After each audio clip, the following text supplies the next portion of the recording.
오늘 말씀의 제목을 여러분 기억하시기를 바랍니다. 죄목 없는 죄인 27절 말씀에 그 죄목도 밝히지 아니하고 죄수를 보내는 것이 무리한 줄 아나이다. 역시 계속되는 바울의 재판 장면입니다. 참 이상하지요. 사도행전 끝부분에 와서는 3장 이상에 걸쳐서 바울이 계속해서 재판을 받는 장면이 나옵니다. 천부장, 백부장, 또 가이사라 총독, 또 아그리파 왕 앞에, 그리고 이제 로마에 가서 황제 앞에서 재판을 받는데 성경에는 그런 황제 앞에서 재판을 받는 장면은 안 나와요. 우리가 사도행전을 계속해서 이제 보고 있는데 어느덧 25장 끝부분까지 왔습니다. 계속해서 매일매일 또 말씀을 묵상할 수 있도록 사도행전 강해를 해왔는데 오늘은 25장 말씀을 함께 보았습니다. 본문에 보면 베스도가 바울에 대해서 아그리파 왕에게 소개하는 장면이 나옵니다. 그리고 다음 26장으로 가게 되면 이제 아그리파가 사도 바울이 아그리파 왕 앞에서 또 자기 자신을 소개하는 내용이 나옵니다. 본문의 법정에 나타난 사람들도 가지각색입니다. 첫째는 유대 사람들입니다. 이 사람들은 자나깨나 사도 바울을 어떻게 하면 죽일까? 바울을 끝까지 고소하는 유대인들. 그들의 고소하는 이유는 딱 한 가지. 시기와 질투. 그 하나님의 복음을 들었던 이스라엘 백성들이 사도 바울을 통해서 예수 그리스도에 대한 하나님 나라를 전파하는 것을 유대인들은 들을 수가 없었어요. 바울을 증오하는 사람들이 이 법정에 지금 앉아 있습니다. 어떤 구실을 만들어서라도 어떤 제목을 만들어서 뒤집어 씌워서 사도 바울을 끝내 처형할 작정으로 모여든 유대인들. 베스도 총독의 그 마음을 움직여서 바울을 사형 판결을 만들려고 하는 이 약한 유대인들이 지금 여기에 앉아 있습니다. 바울이 의인이냐 죄인이냐는 중요하지 않아요. 무조건 바울을 죽여야 된다. 바로 이게 아주 악한 사람들의 논리이죠. 저가 죽어야 내가 어떻게 된다고요? 산다. 아니면 저가 살면 내가 죽는다. 이런 극단적인 극렬한 살벌한 사람들이죠.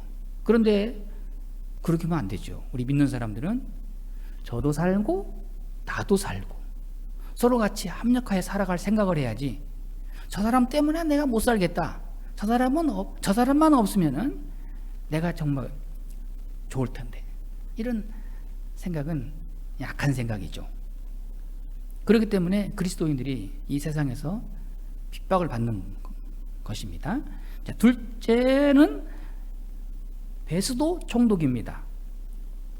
이 사람은 로마에서 파견받은 총독, 왕 위에 있는 총독, 황제 다음으로 상당한 권력을 행사하는 사람입니다. 이 사람의 말 한마디에 재판의 결과가 결정 나는 거예요. 손가락만 까딱까딱 이쪽으로 가면 사형, 이쪽으로 가면 무죄. 그만큼 권세 있는 사람입니다.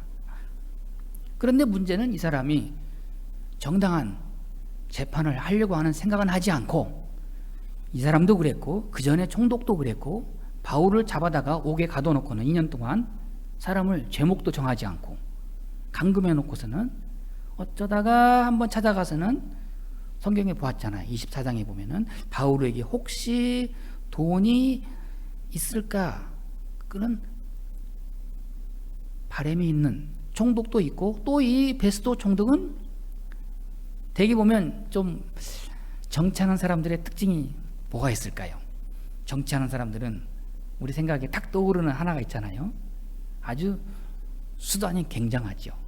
자기의 출세와 명예와 권력을 위해서는 물불을 안 가리는 그런 성향이 있지 않습니까?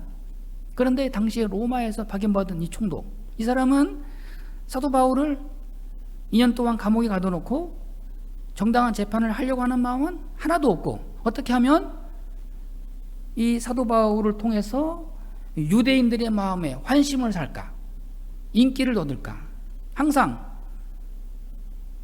인물 중심, 사람 중심, 정치 중심. 그리고 이제 바울이 가이사에게 항소하겠다고 합니다. 상소, 상급 기관에 자기의 재판을 또 열겠다고 상소하는 건데, 이 사도 바울은 로마 사람이에요. 그러니까 로마 사람들의 특징은 정당한 재판에 의해서 판결을 받아야지 죄목도 없이 재판도 없이 사람을 처형하거나 그런 일이 있을 수 없습니다. 자, 이제 사도 바울이 해도 안 되니까, 아무리 기대해도 더 이상 어떤 공정한 재판이 나올 수 없고 정당한 판결이 있을 수 없다는 것을 사도 바울이 깨닫고, 또 이렇게 돌아가는 분위기를 보니까 재판을 계속 열어봐야 또 이제 아그리파 앞에서 또 한번 재판을 또 연대, 아무리 해도 안 되는 거예요. 그래서는 최고의 상급 기관인 로마 황제 앞에서 나는 판결을 받겠다. 왜? 나는 로마 시민권을 가지고 있기 때문에. 근데 문제는 로마로 가긴 가겠는데 이 베스도의 고민이 바로 여기에 있습니다. 죄인이 재판을 받기 위해서 이제 상급 기관으로 가기는 가는데, 문제는 죄목이 있어야죠. 무슨 살인죄를 저질렀다, 무슨 죄목이 있어야 되는데 뚜렷한 제목이 없어요. 그것을 알고 있습니다. 이 베스도는 알고 있어요. 저 사람은 아무 죄가 없다는 걸 알고 있어요.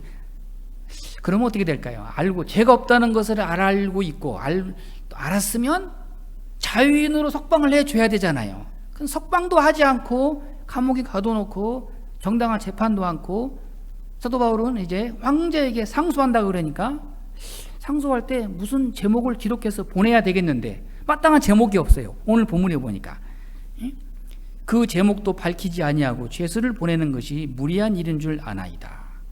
제목이 있어야지요. 베스도의 마음이 착잡합니다.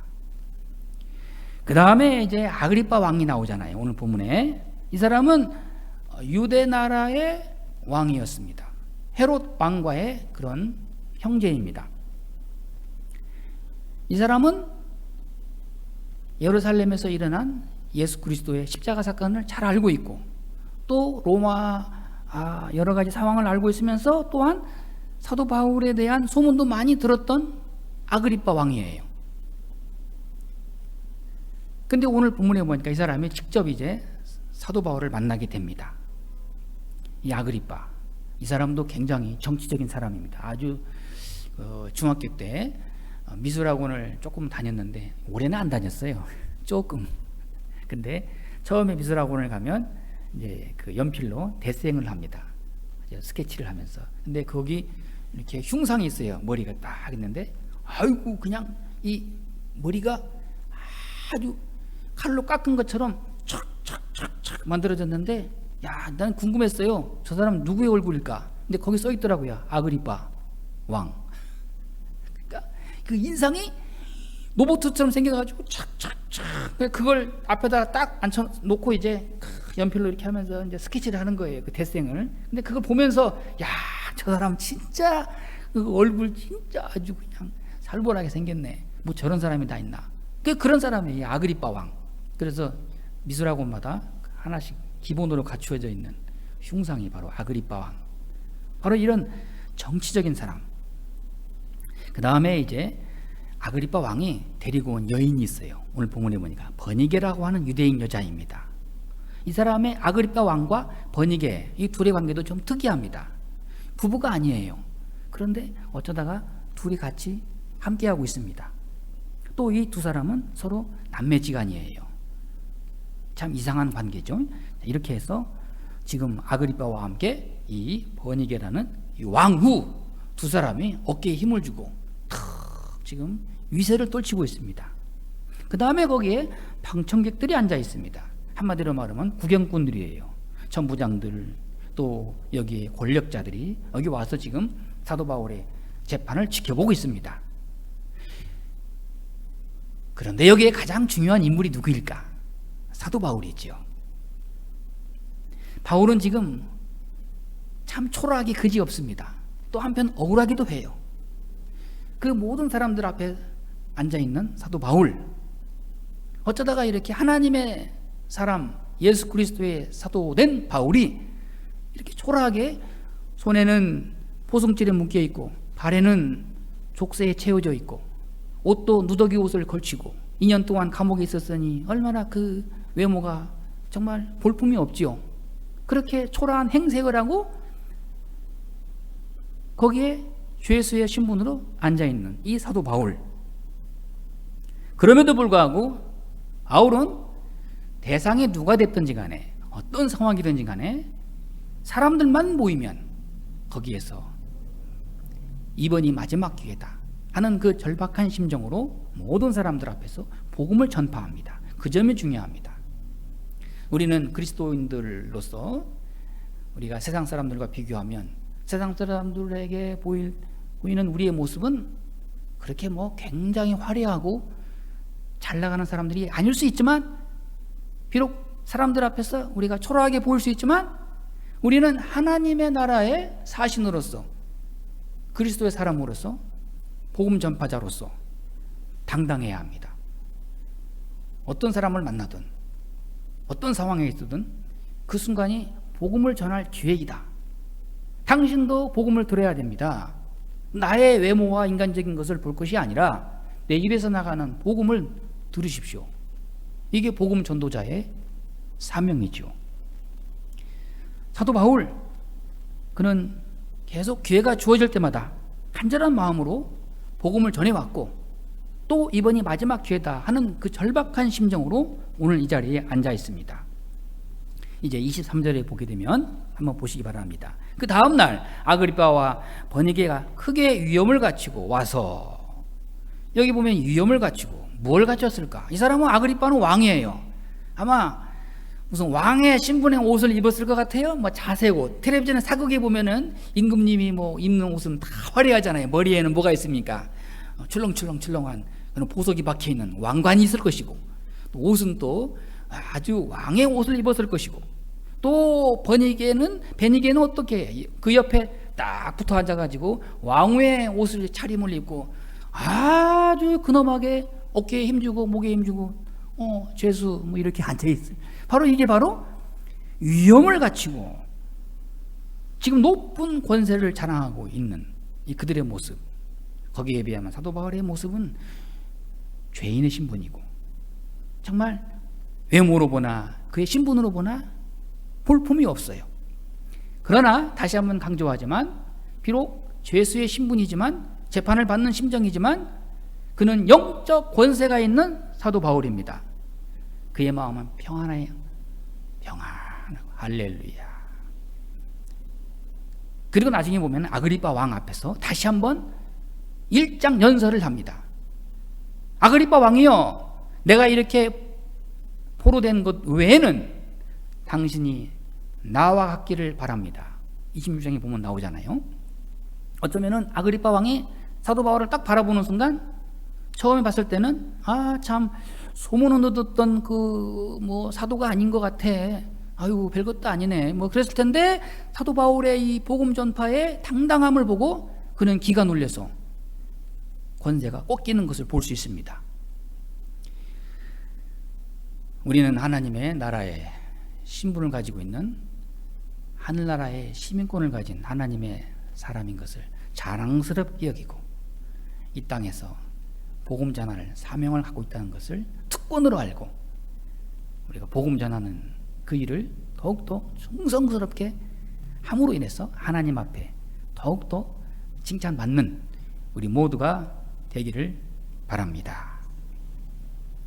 자, 이제 24절 말씀해 보니까 베스도가 말하되 아그리빠 왕과 여기 같이 있는 여러분들이여, 당신들이 보는 이 사람은 유대인의 모든 무리가 크게 외치되 살려두지 못할 사람이라.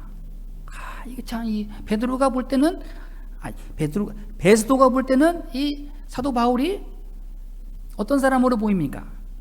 살려두지 못할 사람이라 하여 예루살렘에서와 여기까지 와서 내게 청혼하였으나, 유대 사람들이 볼 때는 사도 바울이 살려둘 수 없는, 살려둬서는 안 되는 천하의 죄인 취급하고 있는, 그런데 25절에 보니까 내가 살피건대 죽일 죄를 범한 일이 없더이다.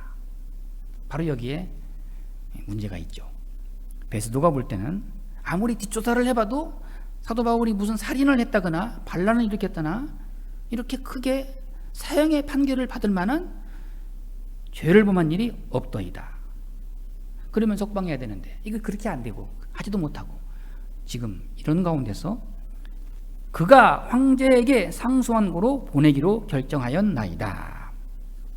그러면서 사도 바울을 소개하고 있습니다. 이 모든 것이 다 하나님의 뜻대로 이루어지는 것을 볼 수 있습니다. 사도 바울은 알고 있습니다. 자신이 죄인이 아니라는 것을 알고 있습니다. 그러나 죄인의 신분으로 황제에게 상소하기 위해서 로마로 갑니다. 바로 여기에 사도된 신분의 특권이 있습니다. 그의 진심은 죄가 없어요. 그러나 죄 있는 사람으로 취급받고 고난받고 있습니다. 바로 여기에 하나님의 사람 된 고난의 특징이 있는 것입니다. 우리가 이 세상에서 고난받고 또 사람들로부터 핍박을 받고 오해를 받을 수 있습니다. 그렇지만 우리의 내적 심정은 아무런 흠이 없는 것을 하나님이 아십니다. 그것이 중요합니다. 근데 문제는 뭐냐면 정말로 흠이 많고 죄가 많아서 세상 말로 하면 재판받고 사람들로부터 외면당하고, 그것은 고난이 아니에요. 그것은 마땅히 죄값을 치르는 것이지요. 우리 그리스도인들이 당하는 고난은 첫째, 죄 없이 고난을 당하는 것이고, 둘째는 자발적으로 당하는 것입니다. 이것이 바로 욥기에서 말하는 욥의 고난의 의미이죠. 욥이 무슨 죄가 많아서 그렇게 엄청난 고난을 당한 것인가? 그건 아니잖아요. 그런 의미에서 우리 믿는 사람들은 어려움을 겪고 또 내 뜻대로 안 되고 또 세상에서 외면당할 때에도 우리 마음에 자책하는 마음이나 불평한 마음이나 그런 것이 없어야 할 것입니다. 제가 우리 교회에게 예배당 이사 와서 나도 모르게 그런 말을 많이 했던 걸 내가 생각했습니다. 그것이 뭐냐면 나도 모르게 교회에서 뭐 주일날이나 또는 무슨 특별한 예배 아니면 뭐 지금도 마찬가지지만 수요일날도 그렇고 이렇게 예배를 드릴 때 나도 모르게 많이 하는 말이 사람이 있어야지요. 나는 그거를 그냥 아무 생각 없이 사람이 없다고 자꾸 불평했던 거를 누가 그러더라고요. 목사님이 자꾸 그냥 사람이 없다고만 그러세요. 그런 말 좀 하지 마세요. 그래서 저도 생각을 바꾸었습니다. 하나님 감사합니다. 그리고 항상 하나님 지금도 감사하고 앞으로도 감사하고 또 사람을 더 많이 보내주실 것을 믿습니다. 아멘. 그래야 하나님이 기뻐하지 않겠습니까? 근데 맨날 사람이 있어야지요. 뭐가 있어야지요. 항상 제가 조그마한 얇은 책을 한 권 이렇게 보고 있는데 보니까 교회와 목회자와 성도들이 현실에서 아주 어려운 상황을 벗어나기 위해서는 첫째, 핑계를 대지 마라. 뭐 이래서 안 되고 저래서 안 되고 우린 이게 없어요. 사람이 없어요. 그런 핑계 대지 마라. 두 번째는 비교하지 말아라. 성도들도 그런 일이 많더라고요. 어떤 사람은 그냥 기도도 안 하는데 복을 많이 받고 잘 되고 그러는데, 나는 날마다 기도하는데 하나님은 내 기도를 안 들어주시는 것 같아. 또 저 자신도 목사는, 또 목회자는, 저 가까운 이웃교회는 사람도 많고 예배도 사람들이 많이 나온다는데 이렇게 우리는 이렇게 안 돼, 뭐 이런 생각 있잖아요. 뭐예요? 비교하지 말아라. 하나님은 교회와 그 사람과 또 현실에 맞게 하나님께서 반드시 필요에 따라서 인도하신다. 거기에 있어야 할 이유가 있기 때문에 거기 있고, 내가 오늘 여기에 있어야 할 이유가 있기 때문에 이 자리에 있고, 내가 살아야 할 이유가 있기 때문에 하나님은 나를 붙드시고 계신다. 세 번째는 불평하지 말라. 어떤 상황 속에서도 항상 감사하고, 그럴 때 이 모든 환경에서 날마다 새롭게 한 걸음 한 걸음 더 나아갈 수 있다. 이것을 우리에게 말씀해 주고 있습니다. 베스도, 그는 바울이 죄가 없다는 것을 알고 있습니다. 그렇지만 이제 새로운 황제 앞에서의 재판을 앞두고 무슨 제목을 기록해야 할지 특별한 제목도 없어요. 26절 보니까 그에 대하여 황제께 확실한 사실을 알릴 것이 있다 없다? 없으므로 신문한 후 상소할 자료가 있을까 하여 당신들 앞에, 특히 아그리빠 왕 당신 앞에 그를 내세웠나이다. 오늘도 이렇게 사도 바울을 신문한다는 뭐는 취조하고 조사하고, 그러면서 혹시 죄가 있을까 해서 내심 어떤 특별한 숨겨진 죄가 드러나기를 바랬겠죠. 모든 사람들이 그런 일이 있었구나, 어쩐지 이렇게 다들 확실한 증거가 드러나야 되는, 아무것도 없어요. 사도 바울의 재판을 통해서 여러분은 무슨 생각을 합니까? 저는 예수님의 빌라도 재판을 생각합니다. 예수님께서 가야바, 안나스, 또 바리새인들, 그리고 결국에는 마지막 최종 빌라도 법정 앞에 서서 그것도 불시에 새벽에 재판을 받잖아요.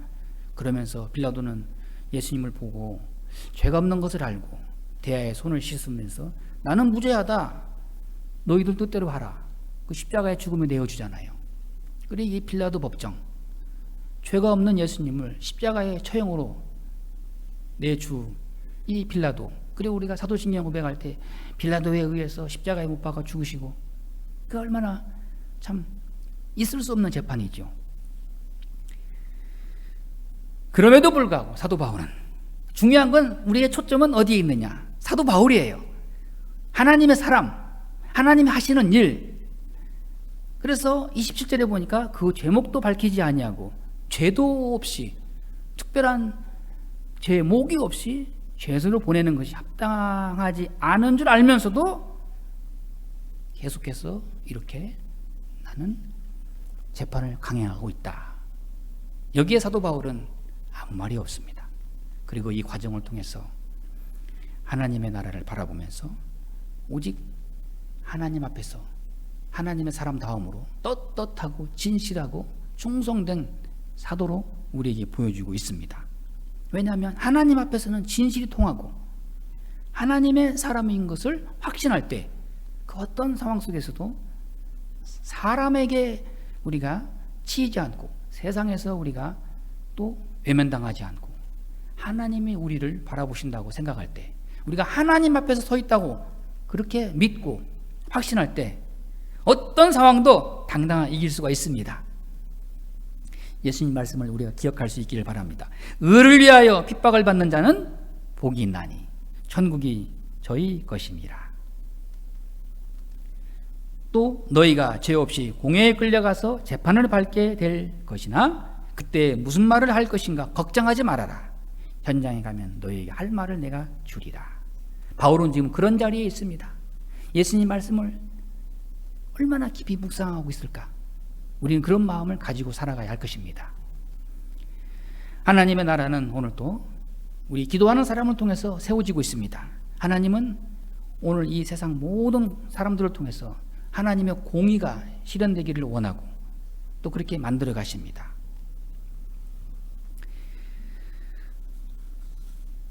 하나님이 원하시는 그런 진실한 사람으로 우리가 깨어있기를 바랍니다. 바울은 지금 죄 없는 재판을 받고 있습니다. 그러면서도 그는 원망하지 않습니다. 그리고 오직 이런 과정을 통해서 복음 전할 기회로만 삼고 있을 뿐입니다. 희생과 고난을 통해서 하나님께서는 더 큰 사람으로 새롭게 인도하시는 것을 보고 바울이 로마에 건너가서 로마의 대제국이 300년 이후에, 정확히는 320년에 로마의 황제 콘스탄틴에 의해서 로마가 기독교화되는, 기독교의 역사로 새롭게 변화되는 새로운 나라로 하나님은 그렇게 만들어 가십니다. 오늘 또 하나님의 비밀한 그 일들 속에서 우리가 함께 동행하고 있다는 것을 생각하면서, 감사하면서 하나님의 뜻이 이루어지기를 바라는 마음으로 우리가 함께 기도할 수 있기를 바랍니다. 기도하겠습니다.